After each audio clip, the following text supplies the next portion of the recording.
Hi guys, it's Nicole, and today I have a fun single page layout featuring a kit from Erica Rose. This is, I want to say, last year's Halloween from Doodlebug. It's the Sweet and Spooky line, and it came with half of a 6x6 pad, and when I say a ton of embellishments, I was a little overwhelmed with how much was in here. It was full. There was also 3 full-size sheets of 12 by 12 papers, and the kit is intended to follow along with instructions. However, I am just going to kind of rip it all apart and have some fun. Now, all of the die cuts were sort of in these little baggies, and I knew that I didn't want to have to sift through them, so I'm going to attach everything to cardstock. I know that this takes a little bit of time. I've done it in the past with a Creating with Collection series. It just kind of helps contain everything to where you can flip through it a little bit easier, and you can kind of see everything at a glance. Once I started, I was like, oh, there's probably going to be, 8 to 10 kids. No, oh my gosh, you guys, there was so much in here, and I was like, how am I going to do this justice? But small bites at a time, and I think I'm going to keep this kit out for a while. I've got some sketches that I recently purchased that I kind of want to play with, and they are kind of geared towards using 6x6 pads. So I think it's going to kind of be a good combination for me. So I went through and just kind of picked through the 6x6 papers, kind of trying to figure out what was I initially drawn to, what did I think was going to work. The sketch that I'm following is paid content. I will link it down below. It's one of those things where I'll have to figure out where I got it from.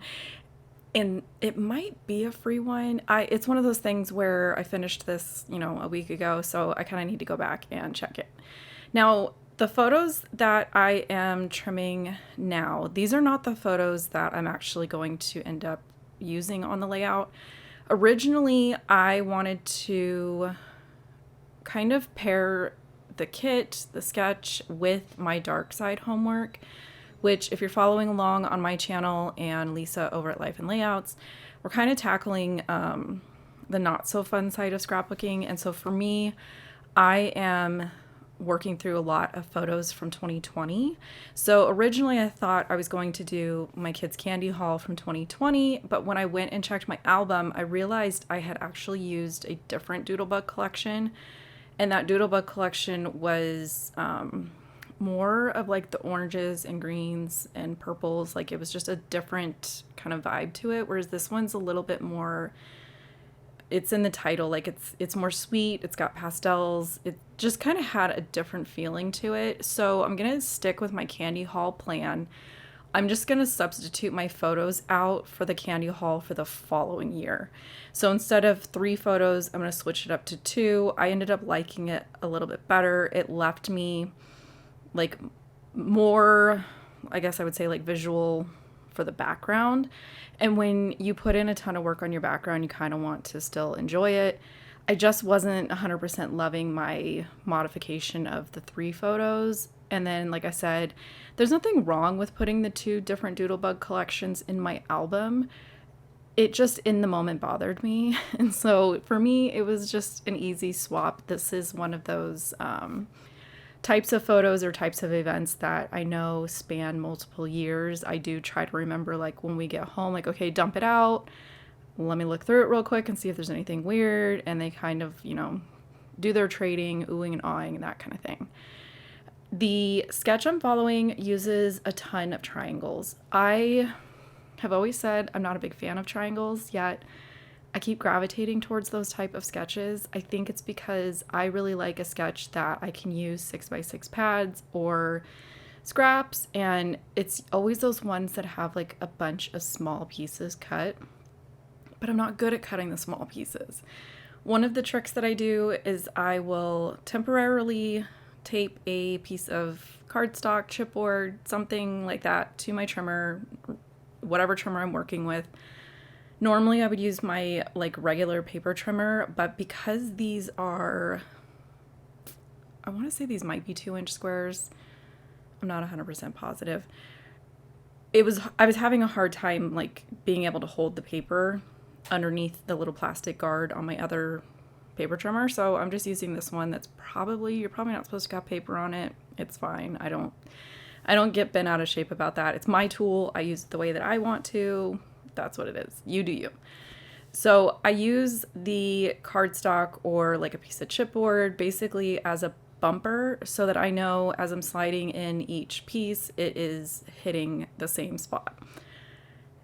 Then I just cut them in half. I took this downstairs. I did cut out me trying to figure out like an order of the paper. That takes so long.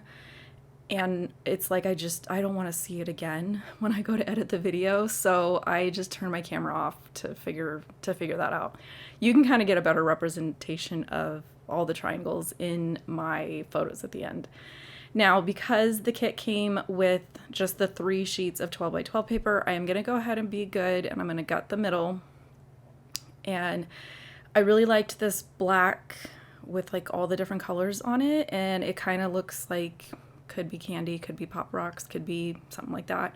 So this was the one that I decided to go with, and you can see I didn't do the complete back of the layout with the triangles and the stitching.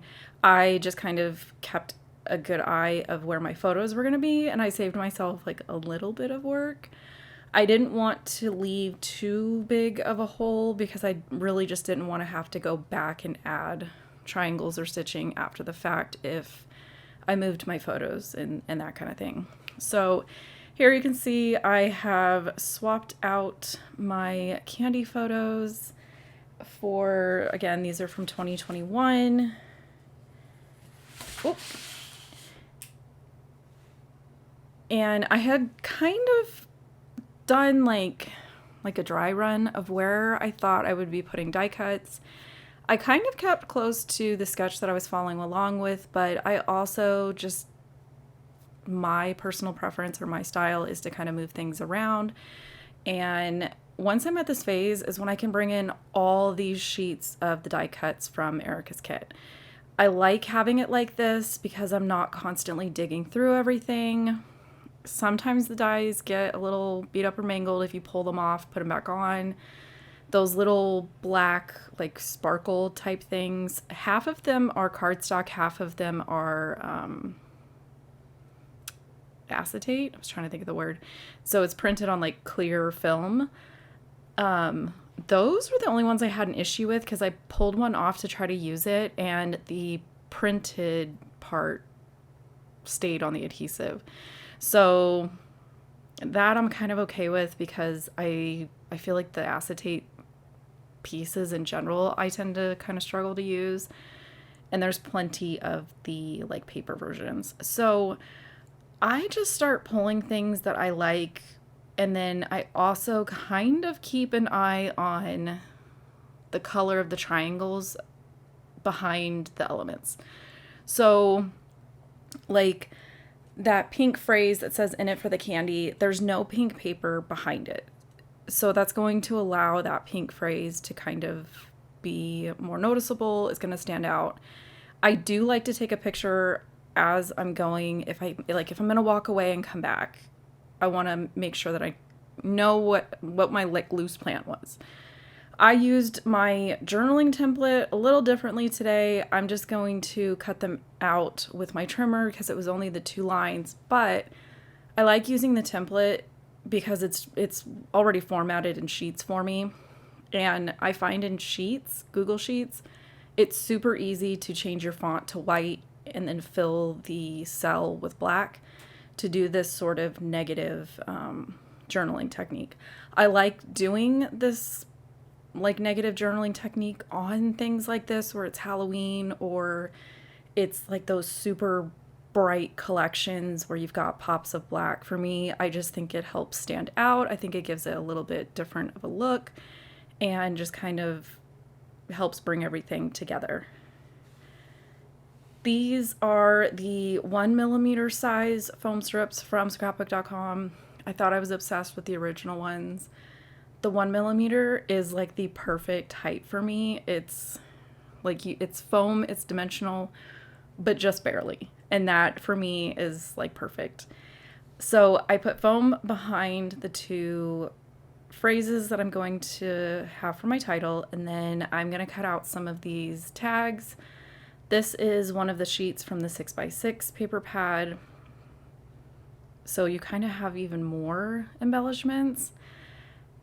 I still have yet to open, there was a third pack of embellishments that was more like tags and tabs and stuff like that. I need to go and open that and put those on a cardstock sheet as well.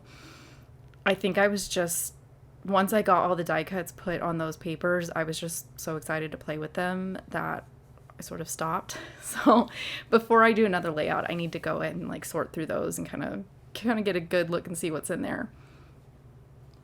The tags that I cut out, I'm just kind of using them to tuck behind the photos. And it's basically giving me a place, like almost like, what do they call it? Like a grounding element for your cluster. I just like tucking things in behind my photos. And it goes back to, like I said before, I just pick colors or patterns that aren't in the triangles where I'm going to put them. So I don't have a purple triangle over there, so I know that this purple tag is you're gonna be able to see it. The orange one, I really just liked the solid color of it. It has a cute little kid on it, but I shoved him behind the photo. I didn't feel bad about wasting it either because, like I said, and like you saw, there's so much product in this kit. And then what's nice when you have this many embellishments from a collection like this is you can really sort of dial in your theme among all that. So I'm really focusing on a lot of the candy elements, phrases that say things like sweet, or like the pink one that says in it for the candy. I'm picking larger die cuts that to me are on theme. So there was like the cake pop Frankenstein and like the Halloween pumpkin treat bag. Like sometimes those larger elements I have a hard time using, but in something like this where I'm really just loading up a lot of details is when I like using those big ones, because again, it kind of gives me a place to then layer all the other, like all the smaller ones. I decided to stack my title and just kind of cluster my journaling in next to it. And here you can see just how messy the back of my layout is. I don't get too concerned about what the back looks like. It's going to be in an album. Nobody will ever see it. And I'm just going to go through and basically just start playing with the die cuts. And this is one of those pages where it's kind of the balance of the memory keeping, where you've got the photos, you're documenting the memory, and then you're also sort of allowing yourself to maybe go a little bit above and beyond with embellishments and heavier techniques with like all the cutting and the hand stitching and stuff like that. This is not something that I do for every layout, obviously. It's kind of just what I'm in the mood for. And I think when I saw how many die cuts were in the kit, plus this 12x12 sticker sheet, it kind of gave me a little bit more freedom. Whereas different challenges like stretching a collection, you almost reserve some of your stuff because you want to see, how many layouts you can get out of it.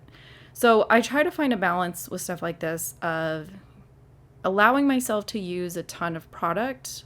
A ton is relative. For me, this is a lot. But also finding the balance of I don't want to completely cover up my background. I want to sort of support my background. And ultimately, I want title, journaling, and photos to still be the prominent part of the layout. Everything else, I want to sort of support that and just be fun and interesting. So at this point is when I keep going back to the die cuts and I keep trying to find other things that I can kind of include and tuck in. This was when I brought in those little sparkle bits, and that's going to tie in that last layer, the background paper that has like the multicolored sparkle bits. And I just go through and I really look at the little candies, and when the embellishments are like fresh, just opened, I feel like I have a harder time deciding and picking than when I've done a couple layouts and things are starting to get used up. So this being the first one with this kit, I feel like I did an okay job of sort of like allowing myself to just pick a bunch of stuff, find a way to get it on here balanced, and have it look, you know, not, we don't, nobody, you know, they say don't do like sticker sneeze and all that stuff. You do you. If you like sticker sneeze, go for it. I don't really have like a set style. I kind of just go with my mood, and usually I get to the point where I just kind of look at the layout and I'm like, I feel like it's done. I feel like if I keep adding, it's going to be too much. So like here, I opened the enamel shapes and there was these little dots in there, and I was like, oh, maybe I'll put in some of these. I couldn't figure out where to put them, and I think that was the sign for me to say, okay, the layout's done. I did get a little bit out of frame, but I stamped my journaling on the corner of the white cardstock down in the lower right. Here you can see the full layout and then some details, things like the journaling strips, the date stamp, all that stitching, all the fun die cuts, that kind of thing. So as always, I thank you guys for spending some time with me. Links down below in the description box, and I will catch you guys later in another video.